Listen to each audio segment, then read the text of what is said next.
Eu bem pra tu, eu sou problema. Acabo contigo e tu gosta desse esquema. E eu te canso, o mundo está acabando e eu te canso. Vamos lá? Vamos iniciar a aula de hoje.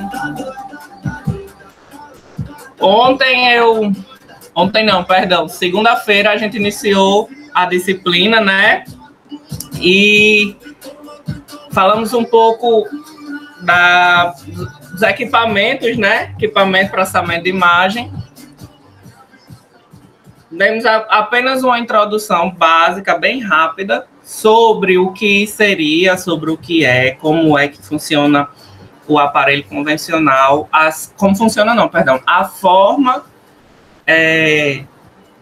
a qual a gente encontra esses aparelhos instalados, os aparelhos que existem, portátil, móvel, fixo, e as variantes desses aparelhos. Hoje nós vamos continuar e vamos falar de um assunto, vamos abordar um assunto que na aula passada, quando a gente teve essa disciplina de equipamento de processamento de imagem, para as pessoas que já tinham visto ela no sistema remoto, sem ser híbrido, a gente viu ela bem por cima, né? Então, a gente vai ver hoje sobre os filmes, como é que armazena os filmes, como é que a constituição desses filmes, nós vamos ver tudo isso nesse sistema híbrido. Na outra vez, não deu para ver, porque eram apenas 4 aulas, agora são 6, então dá para a gente abordar bem melhor. E é importante que a gente saiba sobre a constituição do filme, para que a gente consiga ter uma boa mobilidade dentro do ambiente do raio-x, né? Dentro da sala do raio-x. Sabendo que ter uma boa locomoção dentro da sala faz toda a diferença para a galera que trabalha dentro do setor de radiologia, né? E também a gente sabe que dentro da câmara escura, por exemplo, a gente não tem tanta visibilidade por causa do filme, né? Por causa de tudo que pode acontecer. Então, nós vamos ver tudo isso hoje. Vamos tentar dar uma recapitulada bem rápida na aula passada, para que a gente consiga alinhar o conteúdo de hoje, tá bom? Antes de mais nada, alguém queria se pronunciar sobre a aula passada? Falar aí para os colegas o que foi que a gente viu. Os colegas, para mim, o que foi que entendeu, até onde entendeu, se ficou alguma dúvida. Vamos iniciar assim hoje.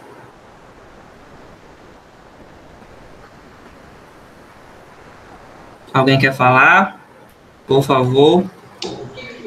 Foi bacana a aula. Ele falou sobre os equipamentos lá, né? Sim. Fixo. Como é os outros? Fixo, móvel. Fixo, móvel. É isso aí. Sobre a geração, né, da energia lá. Cabeçote, onde gera energia, essas paradas assim. Justo. Nós falamos de tudo isso, de toda a parte, digamos que mecânica do equipamento de radiologia. Alguém quer falar mais alguma coisa? Quer relembrar o que foi que a gente viu na aula passada, para a gente iniciar o conteúdo?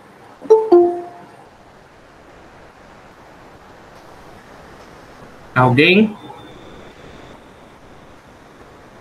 Então tá. Então vamos iniciar.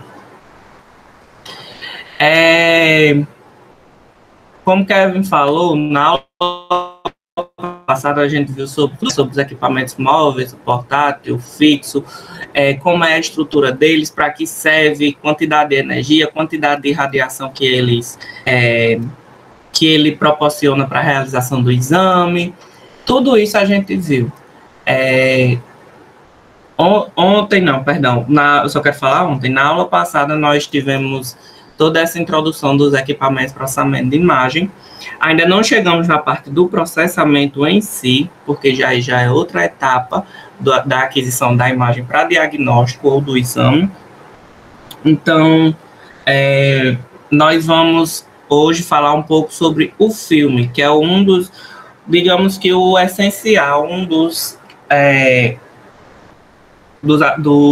materiais essenciais que a gente tem que trabalhar. Sem ele, a gente não consegue, né, ter o raio-x, a imagem, né, óbvio, porque é nele que vai ser gravada todo e qualquer objeto que o raio-x conseguir penetrar, digamos assim, ou conseguir gravar dentro do filme ou dentro do processo de aquisição de imagem. Vou compartilhar com vocês minha tela.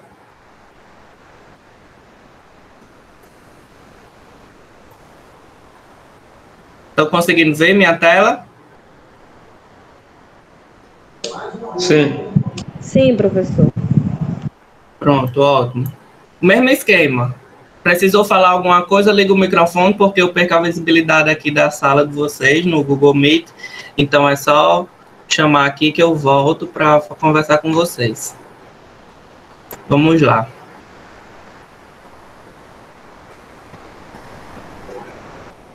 Temos aqui, né, os equipamentos e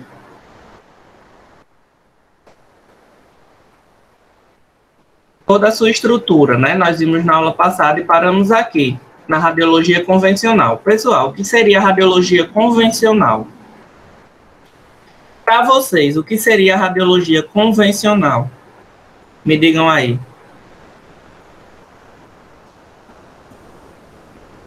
Me dê um exemplo de radiologia convencional. Parei até a tela.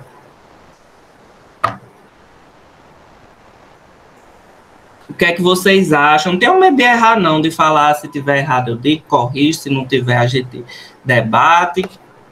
Mas para você... No caso, seria radiologia tradicional, tipo um raio-x de uma mão, ou coisa assim do tipo, um osso quebrado, sei lá? Digamos que sim, Arthur. A radiologia convencional é a radiologia que ela é utilizada para aquisição de imagens para diagnóstico, tá? E aí ela pode ser dividida, tá, em vários eixos. Pode ser a radiologia clínica, pode ser a radiologia industrial. Não sei se vocês sabem, eu acho que eu já falei aqui para vocês que existe dentro da radiologia uma área chamada radiologia industrial, que nada mais é do que a radiologia usada em empresa e indústria. Para quê? Por exemplo, não sei se aqui tem alguém do Aldo Rodrigues, tem não, né? Mas, eu acho que não. Mas tem Romário, mas não está na aula. Mas eu acho... Romário é do Alto? Que eu saiba, é. Sim, ele é do Alto. E para mim, Romário era de Angicos. E aí, por exemplo, lá no Aldo Rodrigues, quando a gente está indo, né, para, sei lá, sentido Alto, Macau, Pendência, aquelas cidades ali, a gente presta atenção que tem aqueles dutos, não sei se vocês já viram de lado, né, que é da Camargo Corrêa, não sei se ainda é Camargo Corrêa, se é até, não sei como é que chama lá ainda. Mas antigamente era Camargo Corrêa, lá na Termoaçu. Ali é uma indústria de gás, né? A indústria de gasoduto. E como funciona? Falando da radiologia industrial, tá, pessoal? Pelo menos, no papel, é para ter um técnico de radiologia disponível lá nessa empresa. Uma empresa que trabalha com gás, por exemplo, a Termoaçu. Não sei se é gás, não sei se é... Enfim, acho que é gás. E aí a Termoaçu, ela precisa fazer uma ligação de dutos ou de tubos para levar o material para outro lugar, para uma refinaria, enfim. Dentro desse tubo tem várias camadas de solda, né? O cara vai lá e solda e tal.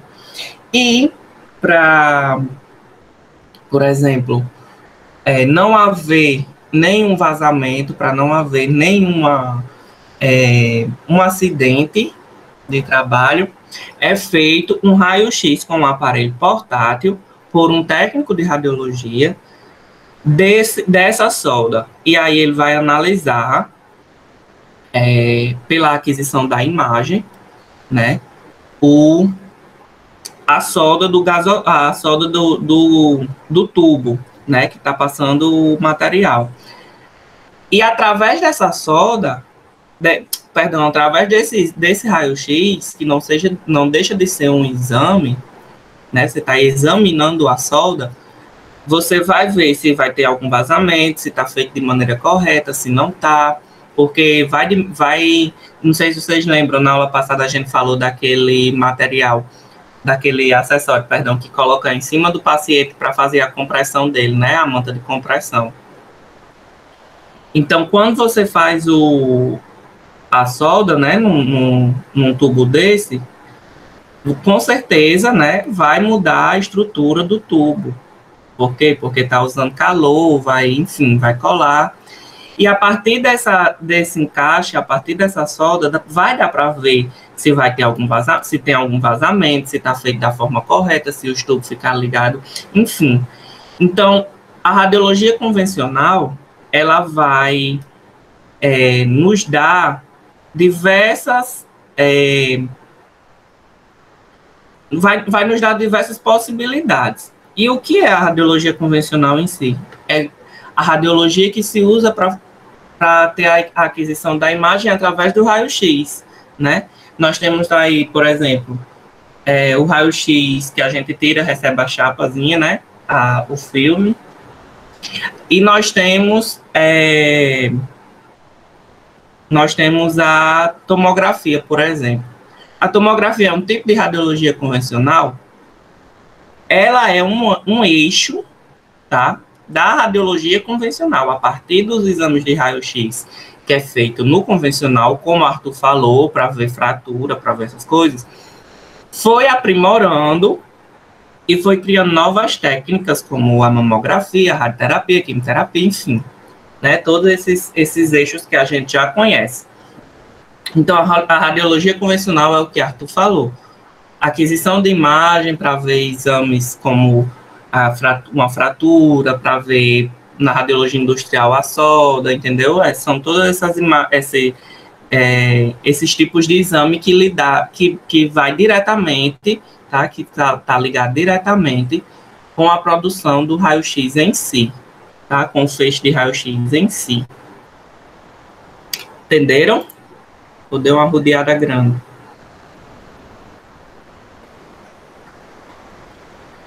Eu gosto assim, quando vocês me respondem. Eu fico falando que nem um doido e vocês não me respondem. Eu respondo mentalmente, dá preguiça de ligar o microfone, mas tá dando pra entender. Às vezes o cara pensa que tá respondendo, mas o microfone tá desligado, tá ligado aí? Eu ligo o microfone, deixa acertar logo em cima, aí que é só dar um clique. Gente, vocês estão vendo minha tela? Eu compartilhei. Eu não compartilhei. Não. Foi eu aqui, voei aqui, viajei.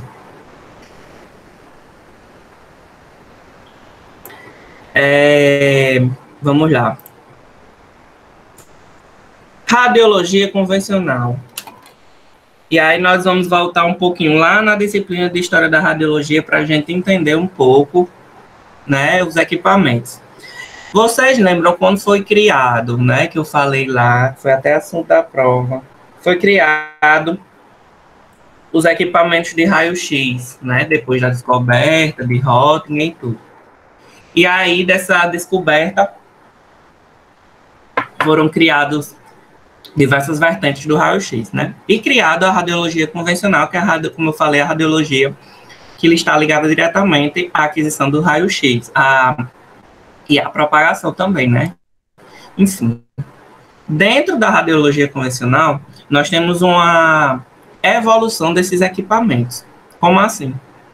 Tudo está em constante evolução, desde desse lápis, desde agente, desde de tudo, né? E não é diferente com as máquinas, né? tudo vai se renovando para acompanhar a evolução da tecnologia, para acompanhar a famosa globalização, que tanto se falam, né? E para melhorar a qualidade das coisas.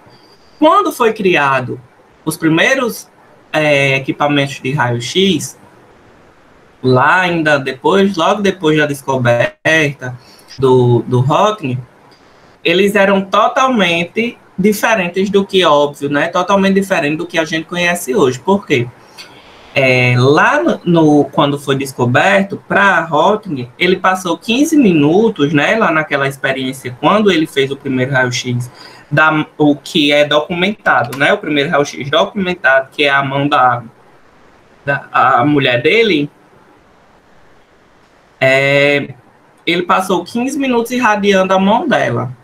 E aí a taxa de radiação é levada lá em cima, porque ninguém sabia o que era, porque ninguém sabia o que poderia, o que, né, o raio-x causava, ninguém tinha essa, né, só sabiam que dava para ver através dos músculos, dava para ver dentro do corpo, sem precisar cortar. Então isso era revolucionário. Então eles irradiavam mesmo a mão da pessoa, por exemplo, da mão da mulher de Röntgen, né, que foi de Ana Berta, que foi irradiada por 15 minutos, com a taxa de radiação elevada e descontrolada, porque ele não conseguia controlar a quantidade de radiação para penetrar no corpo dela.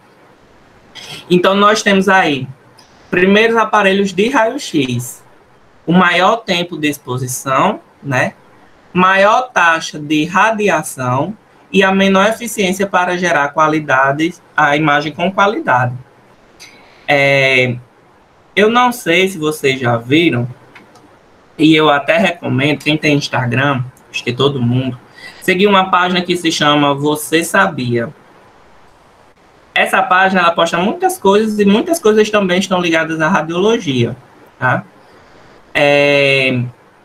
Existe uma foto lá, deixa eu ver se eu consigo achar ela para vocês, de Chernobyl. Logo depois, eu acho que logo depois do acidente. Eu não sei se vocês já viram essa foto. Professor, a propósito, eu vi uma matéria hoje ou foi ontem, sobre Chernobyl, que parece que há novos riscos de contaminação radiológica. Isso.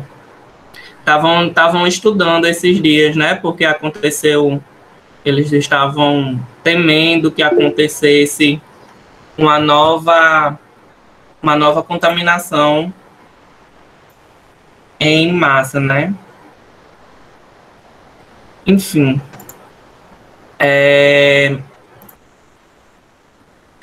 Eu tenho aqui, deixa eu ver, eu estou tentando achar a foto. Não sei se você sabia, ou fatos, enfim. Ou se é fatos desconhecidos, a página. Mas, pessoal, é para falar sobre isso, sobre a qualidade da imagem. Quando aconteceu o acidente de Chernobyl, a quantidade de material radiológico que foi disseminado no ar foi gigante. E aí tem a única foto que existe de Chernobyl, né, assim, logo após o acidente, quando você olha, ela está toda granulada, como se tivesse colocado um efeito que deixasse a foto toda cheia de areia, assim, um efeito de areinha, de algo do tipo, sabe? E isso se dá pela quantidade, eu estou aqui tentando achar a foto, mas não vou achar. E se dá pela quantidade de radiação que foi espalhada no ar, certo? Quando você faz um exame, né, você controla a quantidade de radiação justamente para não acontecer isso. Nós vimos aqui, ó. Cadê? Aqui. Nós vimos aqui que existe um aparelho chamado... Cadê?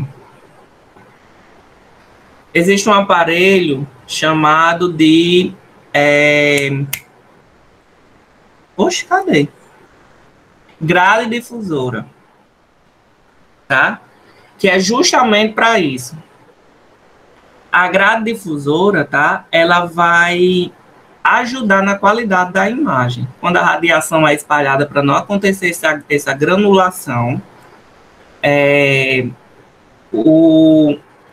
essa grade ela vai vibrar, né? Aqui, ó. E ela vai ser responsável pelo barramento da radiação espalhada, para que não atinja o filme e não aconteça da imagem ficar granulada ou ficar borrada, enfim. E aí toda a estrutura é feita aqui, saí aqui. Toda a estrutura é feita para que isso não aconteça, né? Nós vimos aí. A grade difusora é essa aqui, pessoal, número 6 aqui, ó, aqui embaixo, que não estava na aula passada. E aí existe esse efeito aí. Quando não existe, fica do jeito da foto que tem lá em Chernobyl. Eu queria encontrar essa foto, que ela é bem interessante. Mas eu vou procurar e qualquer coisa eu mando para vocês no grupo. Enfim, os primeiros aparelhos, como eu falei, tinham uma taxa de radiação muito elevada, tinham um maior tempo de exposição do paciente e tinha a menor eficiência, porque como não tinha o controle, quanto mais tempo ficasse, mais a imagem ficava ruim e eles não sabiam disso, estavam apenas, né, fazendo os exames em teste. Não tinha os softwares que a gente tem hoje para manusear a imagem, para melhorar a visualização da imagem, né? Não tinha nada disso. Então, era algo totalmente primário, totalmente primitivo, mas que dava, né, o exame, que ainda para a época ainda era algo muito, muito, muito revolucionário. Então, esses primeiros aparelhos utilizavam o sistema convencional, que é isso aí, de aquisição da imagem, tá? O sistema convencional é formado pelos controles, pelo transformador, né, pela mesa, enfim, por todos os equipamentos que a gente viu na aula passada. Até aí tudo bem, né, pessoal? Tá dando para entender direitinho? Sim. Então, deixa eu ver. Agora eu tô querendo mostrar essa foto para vocês e de Chernobyl aqui.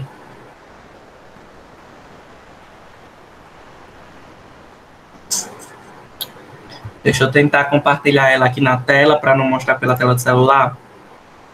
Um segundinho, se vocês me permitem. Permito não. Pô, que pena, rapaz, que triste. Por que vocês nos avisaram que tava vendo só meus olhos, hein?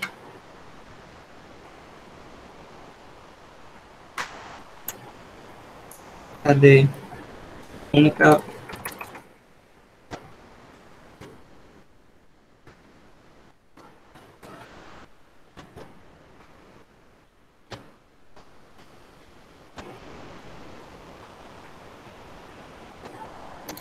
Lembrando, pessoal, mais uma vez, que essa foto não é a única foto que tem de Chernobyl, não. É a única foto minutos após do acidente.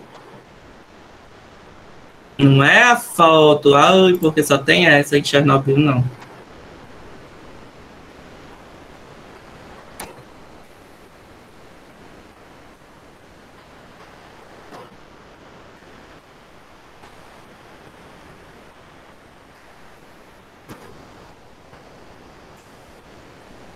Vocês têm que fazer que nem minha mãe agora, tem que lamber o chão que eu fiz, viu? Pera, homem, pera. Porque tá fácil não aqui, tá fácil não. Ainda bem que você é humilde. Eu sou. Com certeza, a humildade dele ultrapassa o celular, o computador, ultrapassa tudo. Eu sou humilde, pô, demais. Quem me conhece sabe. Enfim. Vamos lá, compartilhar de novo aqui a tela. Deixa eu ver se abriu a foto.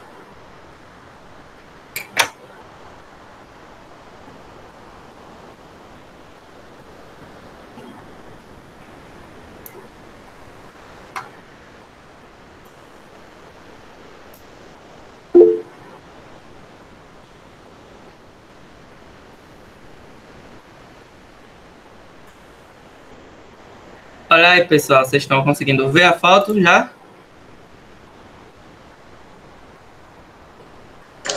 Sim. Pronto. Essa foto é a única foto que existe logo após a explosão.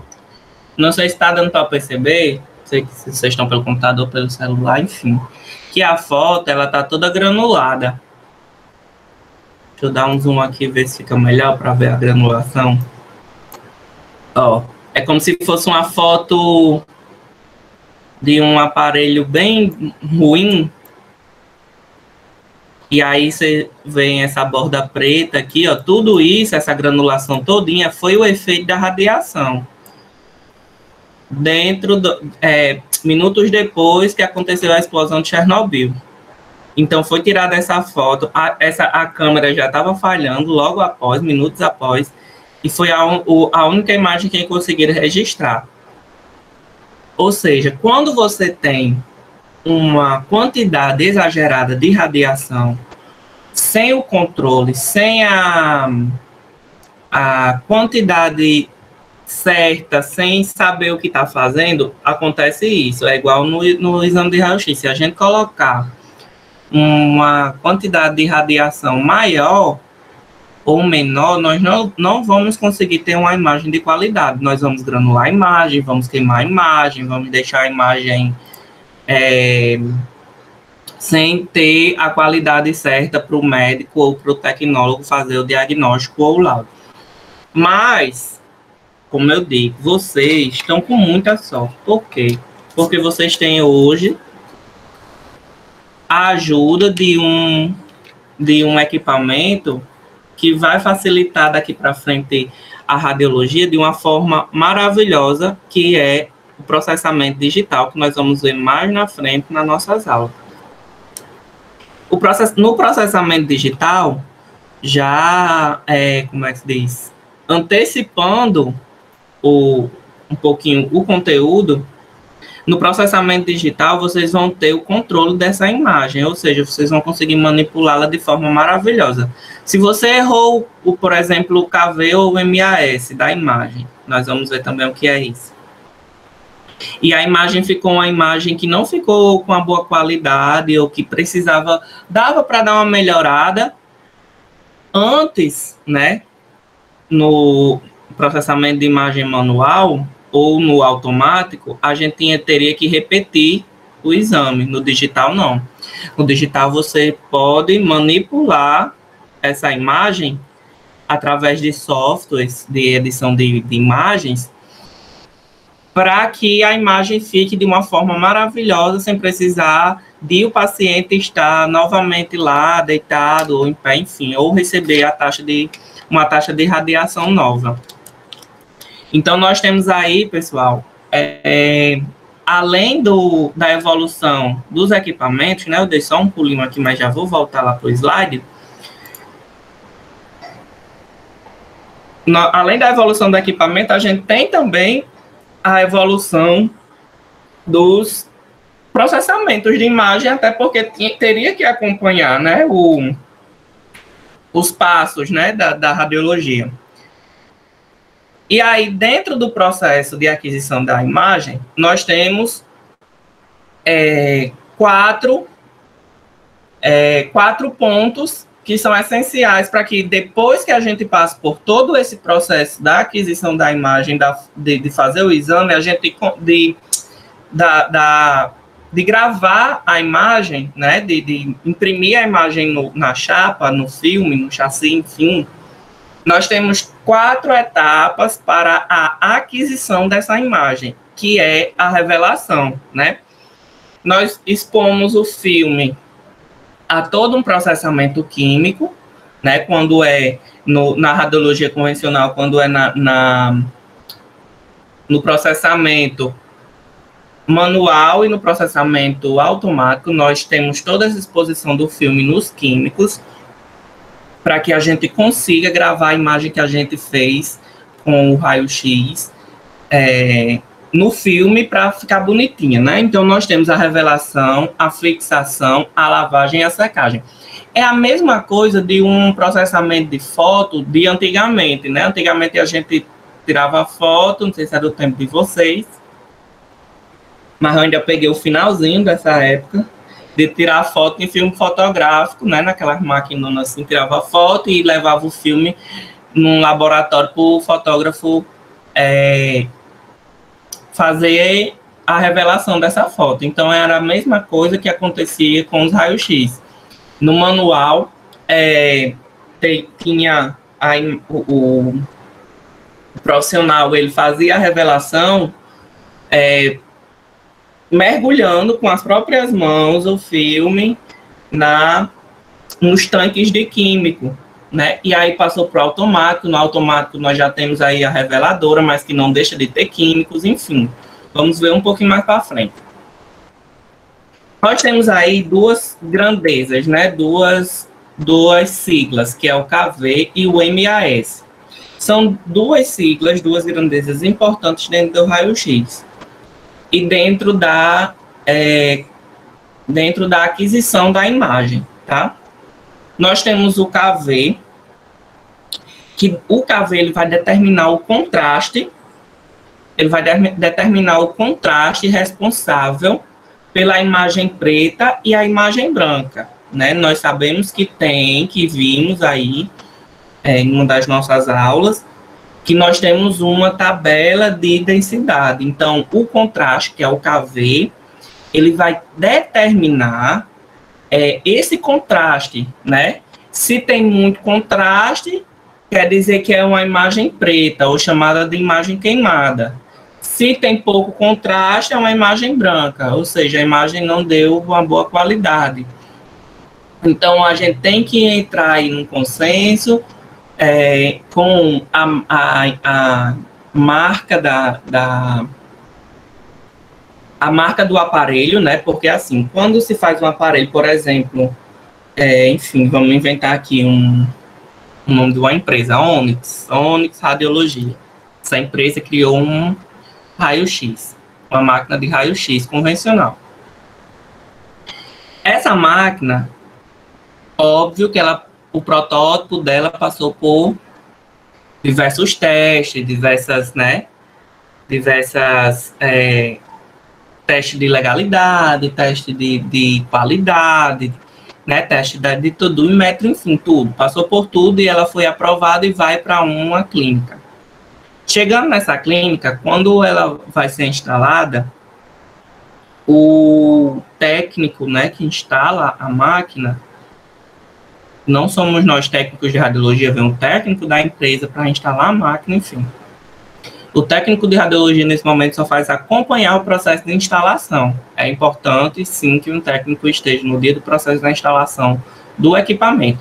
Dentro desse processo de instalação, é normal, ou é o essencial que aconteça, que o dono, o fabricante, enfim, forneça à clínica ou ao técnico de radiologia o manual com as técnicas que foram feitas, né, antes de ser criado o aparelho. Ou seja, todo aparelho de raio-x ele já vem com uma tabela de técnicas de MA, de MAS e de KV.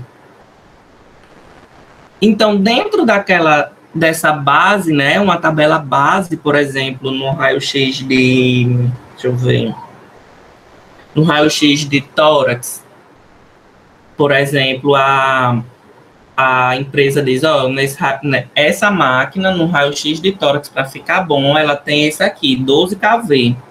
12 kV, não sei quantos MA, não sei quantos MAS. Se você utilizar isso aqui, você vai ter um raio-x legal. Só que aí o técnico, ele não pode ficar preso a essa tabela. Ele vai ter que começar a entender o aparelho que ele trabalha. Ou seja, ele vai ver, eu vou aumentar um KV, em vez de 12 eu vou usar 13, vou diminuir, em vez de 12 eu vou usar 11, porque aí eu posso fazer isso.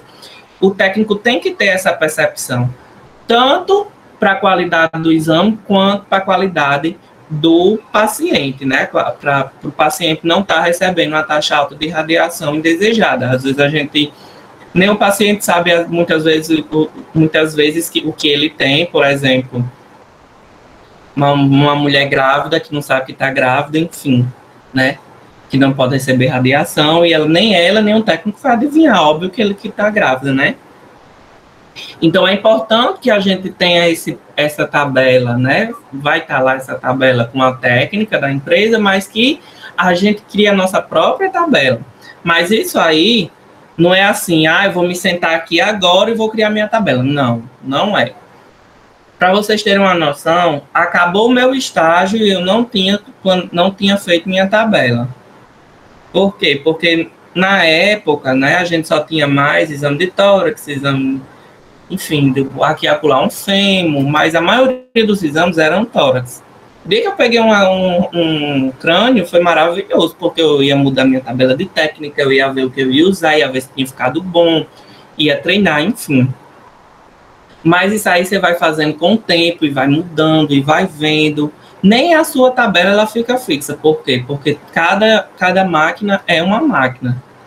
Então, isso aí é bem importante que a gente saiba dosar bem direitinho, né, os KV, o MA, o MAS. Se eu não me engano, quando você aumenta no controle, né, lá, algumas máquinas, a do regional, por exemplo, fazia isso. Quando você aumentava o MA, ou era o MAS, proporcionalmente já aumentava o outro. Você não precisava mexer. Você só mexia no KV e no MAS, se eu não me engano. E aí o MA, ele dava sozinho, ou era o MA que você conseguia mexer e o MAS ele dava sozinho, enfim. Era um dos dois. Muitas máquinas são assim, mexeu no MA ou no MAS, o outro muda. Beleza? Tá dando para entender direitinho aí?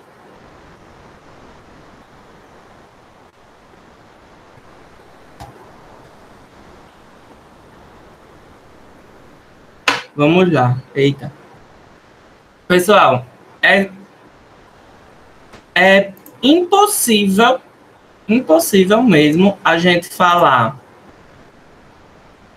da radiologia, dos filmes radiológicos, e não voltar a história, remeter à história, remeter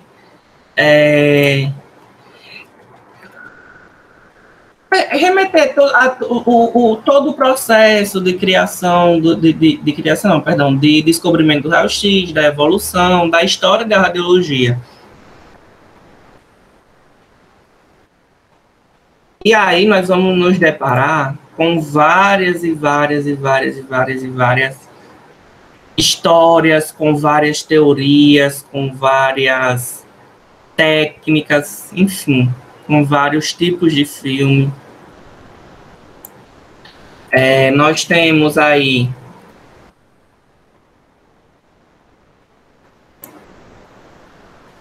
uma história rica de conhecimento na radiologia em relação ao descobrimento, né? A gente viu, não sei se vocês já assistiram, quem não assistiu ainda, assista o filme de Marie Curie, está disponível lá na Netflix, é muito, muito bom.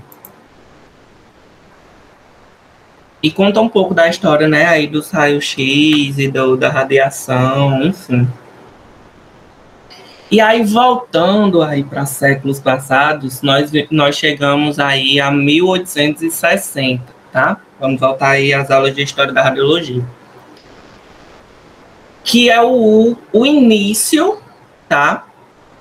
O início do uso da imagem através da fotografia. De 1860 a 1865, dentro do período da Guerra Civil Americana, começou o uso dessas imagens, né? Começou o uso da fotografia, né? De uma forma mais, digamos que, amadora, digamos assim, não era um profissional, né? Porque antigamente o seu uso era de um uso profissional. Então, a fotografia entrou para revolucionar, né? Muitas coisas dentro desse período da Guerra Civil Americana, tá? A utilização da fotografia amadora, perdão, me confundi, ó, lá no início. O uso da fotografia era um uso profissional, tá? Logo depois foi que veio a questão da utilização da fotografia amadora, tá? Então, aí a fotografia amadora, a utilização, né, da fotografia amadora só começou, né, logo após, lá no século XX.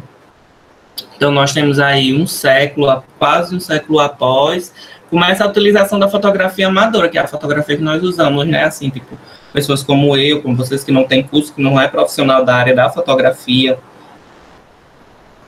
E aí, com a descoberta dos raios-x, o Röntgen, lá em 1895, tá? Vocês veem aí que, desde antes, que a fotografia ela já vinha presente no uso, né? E o raio-x, o exame de raio-x, é uma fotografia, é uma foto.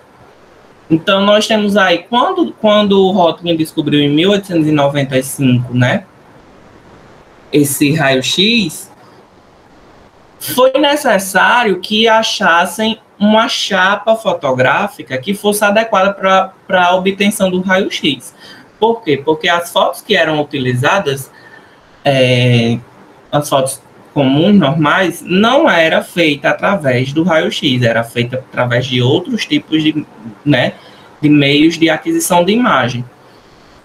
Quando descobriu o raio-x, viram que precisava de um filme melhor, de um filme que se adequasse aos raios-x.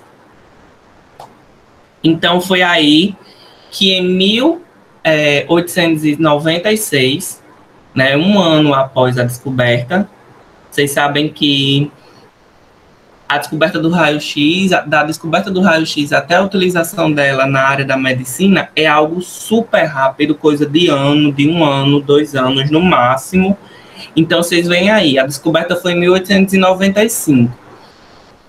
Em dezembro do mesmo ano, Röntgen já mandou um relatório para a Academia de Medicina, para a Academia, enfim, e já apresentou o raio-x. Um ano depois, eles já estavam começando a estudar como ia ser a produção do filme radiográfico para aguentar a radiação, para saber como era que ia ser, o que era que tinha a ser. E aí começou como eu coloquei aí no slide, começou a batalha para encontrar a chapa fotográfica adequada. E alguns anos após, né, em 1900, a Kodak, que é a fabricante de filmes até hoje, a Kodak fabrica filmes, é bem conhecida, uma das marcas mais famosas de fabricação de filmes fotográficos, criou o primeiro filme radiográfico mais adequado para tomadas radiográficas, né? Ou seja, mais adequado para a aquisição da imagem através do raio-x. Em 1990 foi um dos auges do raio-x por achar que, já que nós temos um filme adequado, já que nós sabemos que isso acontece, vamos, né, expandir o mercado, vamos abrir rumos para radiologia, ou na época a rotnografia, né? E esse aí é um dos filmes que a Kodak fabrica até hoje, né? Não era assim, óbvio. Aí já são fotos, eu não consegui encontrar fotos dos primeiros filmes, só encontrei essas fotos assim. Isso aqui, essa maior, de 15x30, tá? É um filme para aquisição de imagens de imagens maiores. E essa daqui é para uma caixa de filmes para radiografias odontológicas. São filmes menores porque ele vai irradiar apenas um dente, ou enfim. Então, a Kodak foi a pioneira na fabricação de filmes para os raios-x. E aí nós temos a divisão, tá, dos filmes radiográficos. Como assim? O filme radiográfico ele é dividido em dois: em monoemocionado e em biemocionado, tá? Mono e bi, dois afixos que nos remetem a coisas que são distintas, né? Por exemplo, mono, o sufixo mono, a gente já tem aquela ideia que é só um, e bi, mais de um, dois, né? No caso, bi, tri, enfim. Então, ele é dividido, o filme é dividido em mono emocionado e bi emocionado. E nós temos toda uma composição para termos um bom filme radiológico, né? Vamos supor que esse quadrado cinza seja um filme, tá? E esse filme ele está dividido em suas camadas. Digamos que seja pegamos o filme e ampliamos ele assim, aqui nessa parte lateral. Vamos supor que isso aqui é o filme, ó. Essa capa é o filme, e a gente conseguiu ampliar aqui bem muito aqui a espessura dele, para que a gente visse as camadas dele, né? Então, se ampliar, nós temos aí a primeira camada do filme, que é a camada protetora, o nome já diz tudo, tá? Que é a camada que vai proteger o filme. Nós temos a camada de emoção. Nós temos a maior camada do filme, que é a camada base. Nós temos outra camada de emoção e outra camada protetora. É assim que o filme é composto, tá? Então, vamos ver aí, ó. Nós temos a base, que é a estrutura que dá a sustentação ao material que será sensibilizado. A base de um filme deve possuir algumas características físicas, como boa instabilidade dimensional e resistente ao calor e à imersão em químicos. A gente sabe que no processo manual e no processo automático, o filme vai ser mergulhado, vai passar pelo calor, vai passar pela água, então a base tem que ter essa boa instabilidade para que o filme ele não se desfaça, né? Ele tem que ser flexível para facilitar o manuseio. Tem que ter adequação para a absorção da água para facilitar o processo de revelação. A água é um dos componentes importantes para o processo de revelação, então o filme ele tem que ser resistente, perdão. E a base tem uma transparência azulada. Por quê? Porque a imagem é visualizada pela relação das sombras, né, que fica assim configurada a partir da iluminação que é colocada por trás do filme, né? Ou seja, a iluminação que é colocada para ver o filme lá no negatoscópio. Então a base ela tem que ser azulada e transparente, tá? Tem que ter uma transparênciazinha nela que é para dar para ver a imagem quando colocar elas para refletir a luz nela, né? Nós temos também uma camada que é chamada de substrato. Ela está lá dentro de uma das camadas, tá? Do filme. Não é uma das três camadas tão importantes, mas é considerada também importante, tá?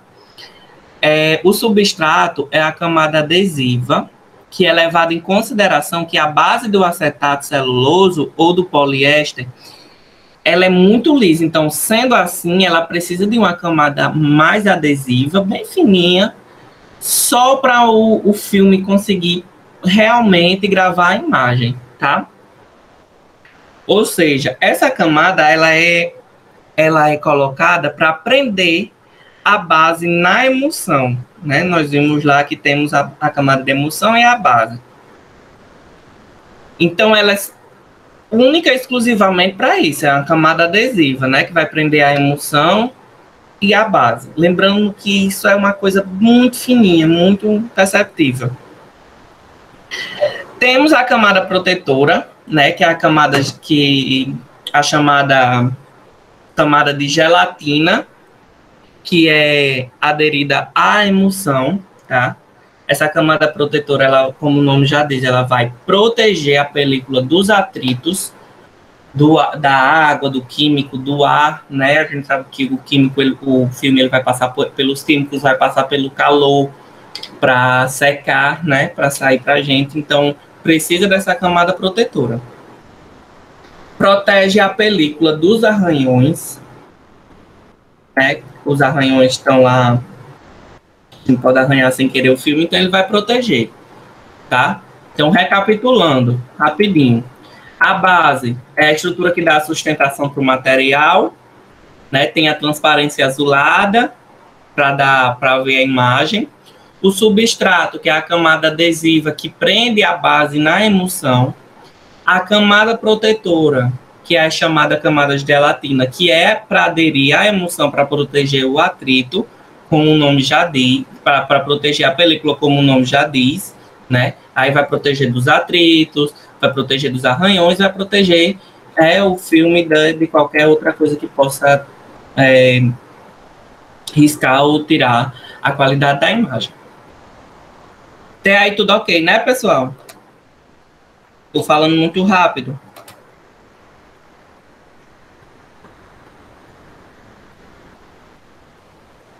Alguém com alguma dúvida, alguma coisa que a gente possa debater agora aqui?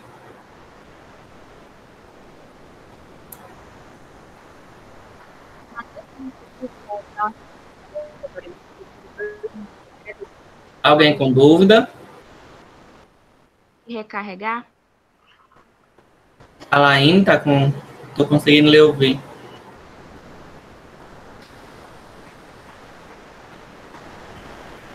Alguma dúvida, pessoal? Até aí tudo ok, né? Sim, tudo ok. Então pronto. Lembre-se o que eu fiz na última aula, viu? Quero só ver. Ei, eu vou já sair, viu? Que eu vou jantar. Você não venha nem me perguntar nada, não. Não, não tem para jantar, não. Janta Eu tô aqui dando desmaio de fome. Vou já jantar. Janta depois da aula. Como é que janta morta? Me diga aí, porque eu vou esperar, eu vou morrer. Vai nada. Não morro? Você que pensa. Morre não. Pois vamos lá, vamos para frente. Estou só observando vocês hoje. Gente, dentro do filme radiográfico, nós temos uma camada. E temos as camadas e temos um efeito chamado efeito anti-halo. Esse efeito, ele tem a função de impedir, né, que parte da luz que atravessa o filme seja refletida na base como um espelho e prejudique a imagem final. Ele impede que a imagem ela se torne uma imagem espelhada na hora de gravar a sua imagem, tá? Então, como é que é feito isso, né? Como é que a gente consegue evitar esse efeito, né? É acrescentada à base do filme um corante, um filtro, onde o fóton é menor do que o elemento da luz, né? Ou seja, ao atravessar a base do filme,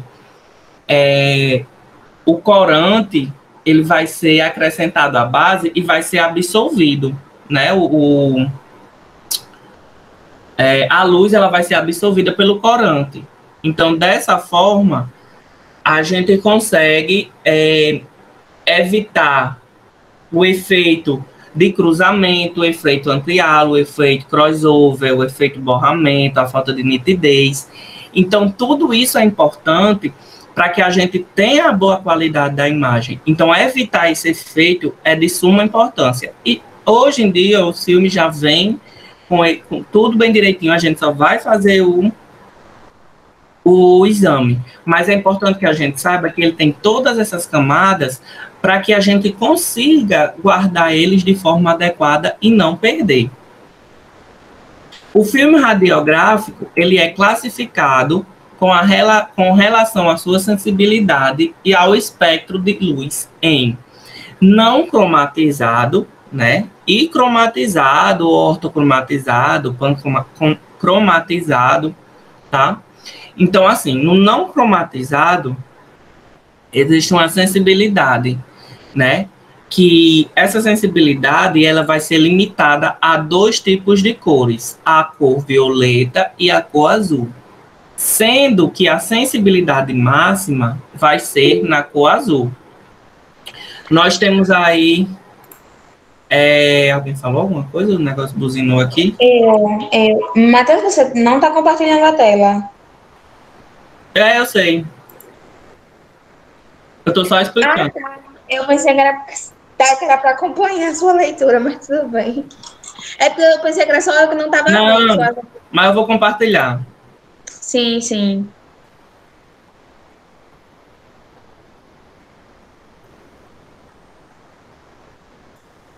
Pronto, vamos lá. Ó, como eu estava falando sobre o efeito anti-halo, eu pensei que eu não tinha nem colocado nesse slide, por isso que eu não estava compartilhando, mas está aqui.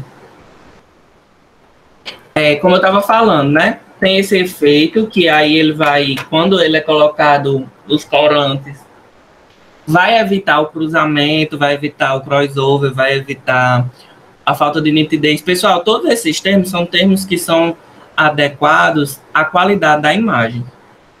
Então, aí no filme radiográfico, é classificado, né, como eu estava falando, como cromatizado e como não cromatizado.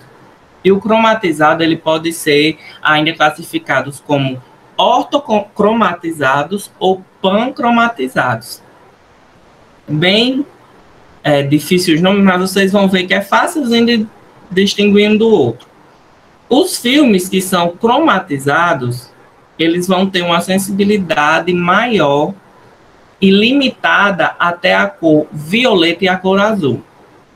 Sendo que a sensibilidade máxima desse filme será o azul. Eu não sei se vocês já prestaram atenção ou se já viram algum filme que foi descartado.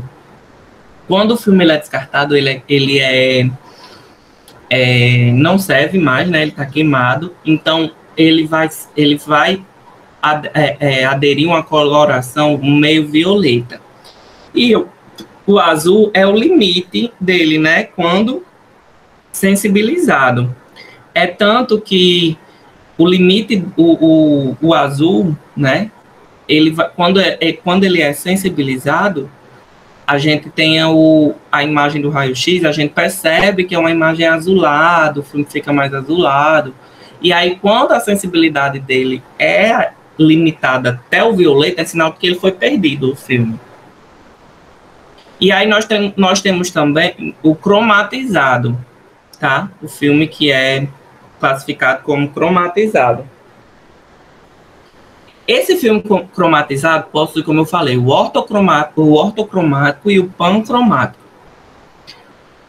Quando o filme ele atinge a sensibilidade dele máxima na faixa do verde, amarelo, uma coisa mais amarelada, mais esverdeada, é porque ele é um filme ortocromático, tá? E quando ele atinge uma cor mais para o vermelho, mais infravermelho, né, ele é um filme pancromático. Alguns filmes radiográficos possuem a adição, né, ou a absorção de corantes que estão sobre os haletos de prata. Os haletos de prata, pessoal, são partículas que tem no filme que é a responsável para a fixação da imagem, né?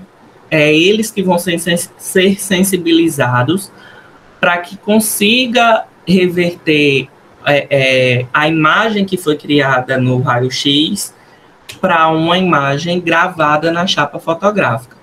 Beleza? Então vamos lá. Vamos ver aqui a hora. Só para encerrar. Deixa eu ver aqui bem rapidinho. É isso mesmo. Para encerrar aqui sobre o filme radiográfico, nós temos a questão do armazenamento. Pessoal, alguém lembra quando eu falei lá na outra aula sobre a câmara escura? Quem lembrar, por favor, relembrem aos coleguinhas aí o que é a câmara escura.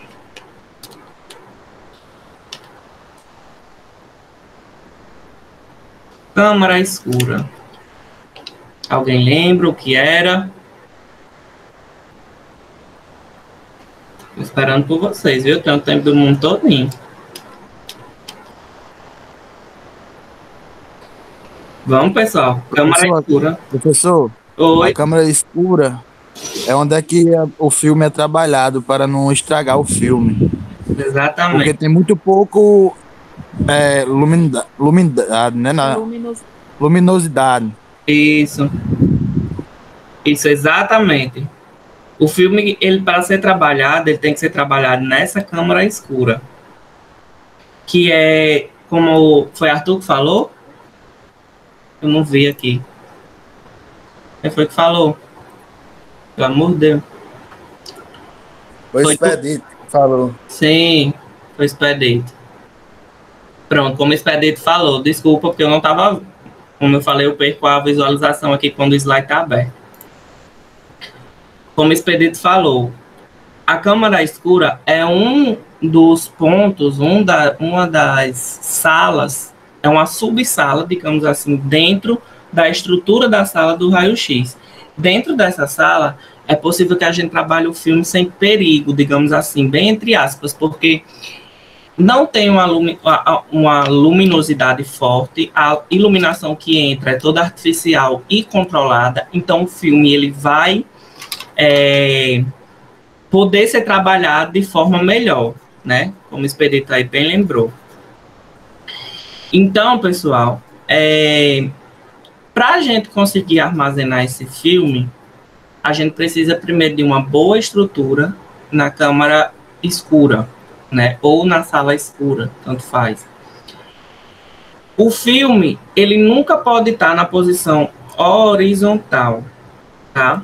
Por quê? Porque se ele estiver na posição horizontal, eles vão ser amassados.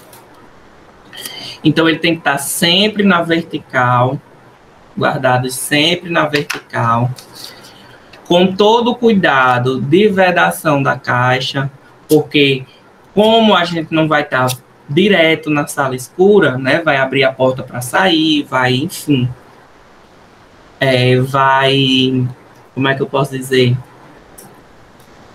manusear o filme fora da câmara escura, muitas das vezes, né, depois que feito o raio-x, a gente sai com ele, então tem que abrir a porta e entra a luz.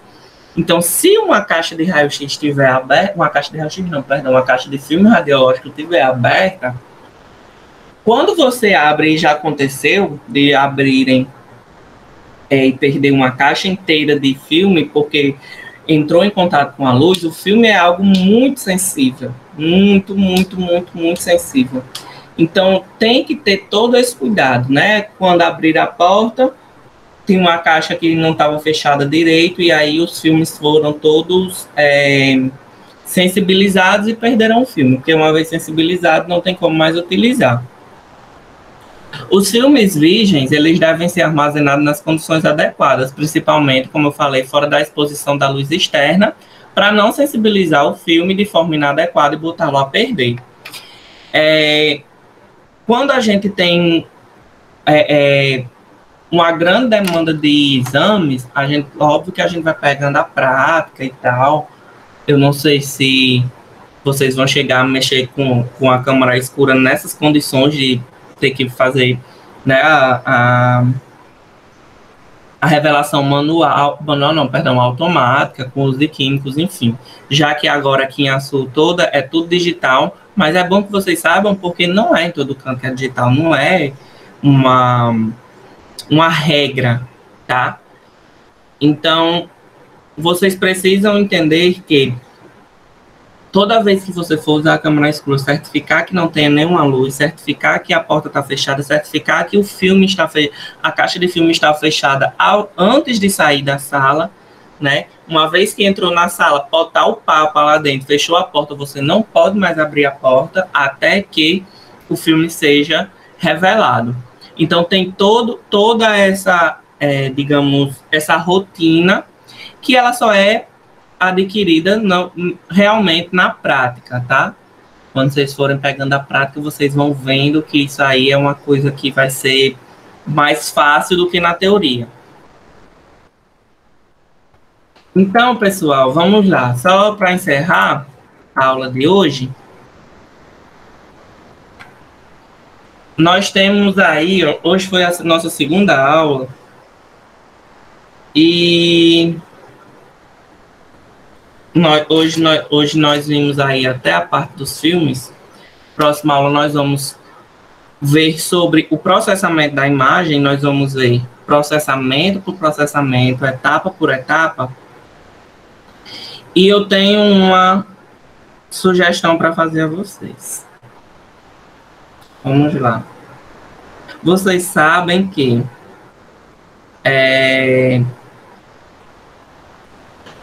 a prova na sexta-feira, né? Próxima sexta, temos prova. E nessa prova, a gente tem nós temos que fazer uma prova valendo 10. O que eu quero saber de vocês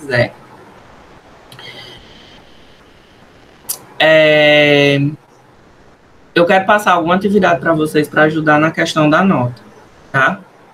E aí essa atividade não é nada oficial ainda, tá, pessoal? Só para vocês ficarem cientes. Eu tenho que consultar aí algumas pessoas da coordenação. E aí essa foto, ó, falando tanto de foto, essa atividade, ela seria para ajudar na nota, como eu fiz na outra, né? Quem não conseguiu atingir a média, eu dei alguns pontinhos por causa da atividade. Então, eu quero fazer isso também agora. Vou ver como é que eu posso fazer. E eu quero saber se vocês concordam. Mas, a prova, eu vou aumentar o grau de dificuldade dela, óbvio. Então, eu quero saber o que é que vocês acham. É uma boa opção. Fazer uma atividade antes, até para fixar mais o conteúdo. Por mim, tudo bem. Então, Eu concordo. Nós vamos...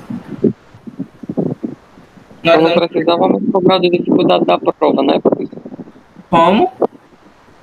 Só não precisa aumentar o grau de dificuldade da prova. Não, mas aí vocês querem mamão com açúcar, né? Eu não posso, tá?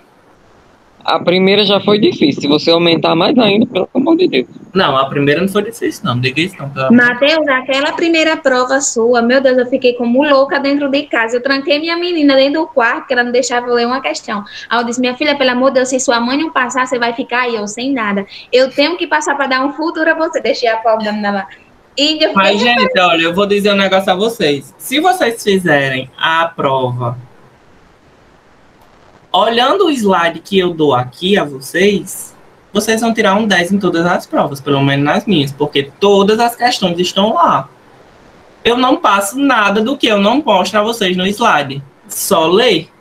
É só ler. O slide tá aí, a prova tá aí, vocês vão lendo, vão procurando, que vai estar lá, com toda a certeza do mundo, porque eu não vou dar um assunto que não esteja no slide. É algo que não tem lógica. Então, todo o assunto vai estar no slide, é só ler. Mas é porque vocês, professores, gostam de fazer umas pegadinhas com a gente que mexe com a mente da gente e deixa a gente confusa. Justamente, é para trabalhar a mente de vocês. Nem sempre a pergunta, por exemplo, é sempre o que eu digo, que volto a repetir para vocês. Quem quer fazer concursos, quem quer fazer provas, vai se deparar muito com pegadinhas, vai se deparar muito.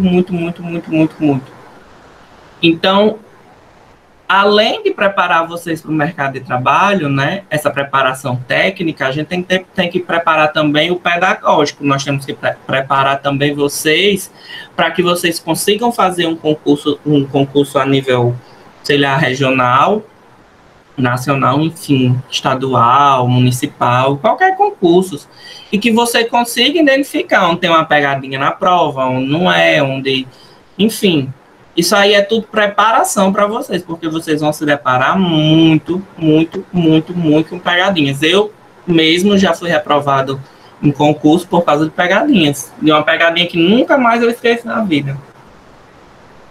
Mas aí vocês têm que prestar atenção em pontuação, onde termina, onde começa, onde é um ponto, onde é uma vírgula. Tudo isso aí tem peso no final na resposta.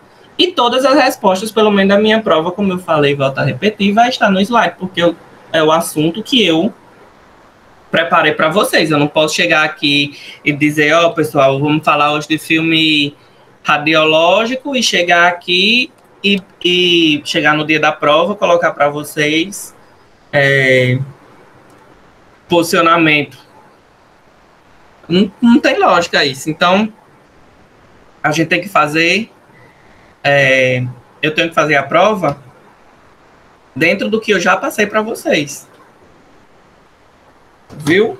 Então, eu vou combinar, vou ver direitinho, vou fazer, elaborar a atividade, elaborar um testezinho, vai ser coisa simples. Vou ver aqui com o Fábio, porque agora a gente está com um novo sistema para os professores, não para os alunos, tá? Para vocês continuam a mesma coisa. Mas para a gente agora tem um negócio aí de envio de material, então eu tenho que ver com ele como é que vai ser. Se é 24 horas, se é 2 dias, enfim. Mas aí eu aviso a vocês. Se não der certo, a prova continua valendo um 10, tá? E eu, por conta própria, a escola não tem nada a ver, vou pontuar por participação. Participando da aula, eu vejo que está assistindo às aulas, que está participando, que está se dedicando. Não é só aqui, mas também no grupo, perguntando, indo no meu privado. E eu vendo que tem interesse, com certeza eu vou ajudar, como eu fiz na outra vez. Tá bom, pessoal? Só para encerrar nossa aula, esses avisos. Espero que vocês tenham gostado da aula de hoje, como da aula passada. Quem chegou cedo pegou o esquentazinho aí com as músicas. Estamos adorando os esquenta. Pois é. Tá rolando os esquentazinhos aí. Quem chegar cedo, tem aquele bate-papozinho no chat pra gente ir quebrando o gelo mais um pouquinho. E por hoje é só. Até segunda-feira. Vou enviar a foto de Chernobyl lá no grupo para vocês verem melhor. E... Amanhã tem aula, não? Hã? Amanhã tem aula, né? Na minha cabeça hoje era sexta. Bem queria que eu fosse sexta, bem queria. Né?